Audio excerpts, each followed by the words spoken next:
அந்த 10ஆம் இடம் என்பது என்னன்னா 10லே குரு வந்தால் பதவி பறிபோகும்னா. அப்போ 10ல் குரு பகவான் இருக்கும் பொழுது தொழிலை டிஸ்டர்ப் பண்ணுவார்.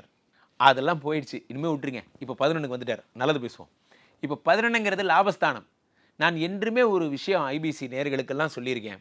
நீங்கள் மீண்டும் ஒரு முறை அதை நினைவு கூறுகிறேன், உங்களுக்கு நினைவுபடுத்த விரும்புகிறேன். கெட்டவன் கெட்டிடில் கிட்டிடும் ராஜயோகம். 3, 6, 8, 12 கூடியவர்கள் 3, 6, 8, 12ஆம் இடத்தில் மறைந்தால் அந்த மறைவு கூட யோகமாக கருதப்படும் என்பதை சொல்லிக்கொண்டே வருகிறேன். அவ்வகையிலே நல்லவர்கள் நல்லவர்களோடு சேர்ந்தால் பலன்கள் அதிகமாகும். இதுவும் நான் சொல்லிக்கிட்டே வரேன்.